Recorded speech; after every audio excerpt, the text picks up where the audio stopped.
आज मैंने zero hour में एक महत्वपूर्ण मुद्दा उठाया है जो देश के तमाम मोबाइल फोन यूजर्स से जुड़ा हुआ है, आप सबसे भी जुड़ा हुआ है। वो ये है कि हम जब अपना रिचार्ज कराते हैं तो हमें अपने प्लान के अनुसार डेली की डेटा लिमिट मिलती है। 1.5 GB प्रतिदिन डेटा, 2 GB, 3 GB। लेकिन रात 12 जैसे ही बचते हैं, मिडनाइट होती है, दिन समाप्त होता है, तो जितना बचा हुआ डेटा है, अनयूज डेटा, वो एक्सपायर हो जाता है।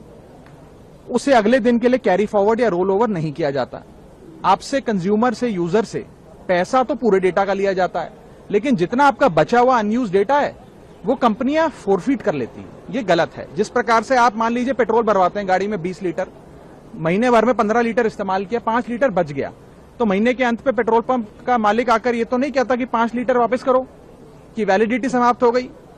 भाई आपने पूरा पैसा दिया 20 लीटर का, तो पूरा 20 लीटर आप इस्तेमाल करेंगे। ठीक उसी तरह डेटा रोल ओवर भी अलाउड होना चाहिए। यदि मैं एक दिन में अपनी डेली की डेटा लिमिट को यूज नहीं कर पाया हूं, यूटिलाइज नहीं कर पाया हूं, वो अगले दिन का जो मेरा डेटा लिमिट है उसमें जुड़ जाना चाहिए। और डेटा रोल ओवर भारत में अलाउड होना चाहिए। दुनिया के कई देशों में, United states of America, Europe के कई देशों में, ऑस्ट्रेलिया, नेदरलैंड, तमाम देशों में ये डेटा रोल ओवर और डेटा कैरी फॉरवर्ड की फैसिलिटी दी जाती है। और मेरी दूसरी मांग ये है कि डेटा ट्रांसफर, जैसे हम एक दूसरे को पैसा ट्रांसफर कर सकते हैं अपने मोबाइल फोन से दूसरे मोबाइल फोन में, उसी तरीके से डेटा ट्रांसफर भी अलाउ होना चाहिए। मान लीजिए आज किसी परिवार में बूढ़े माँ बाप स्मार्टफोन कम इस्तेमाल करते हैं, कम डेटा कंज्यूम करते हैं, लेकिन उनको बच्चों की पढ़ाई करनी है, उन्हें ज्यादा डेटा चाहिए, तो माँ बाप अपने डेली की डेटा लिमिट से बच्चों को डेटा ट्रांसफर कर सके। इस प्रकार की फ्री डेटा ट्रांसफर की भी एक योजना बननी चाहिए। ये महत्वपूर्ण मुद्दे आज मैंने सदन में उठाए हैं।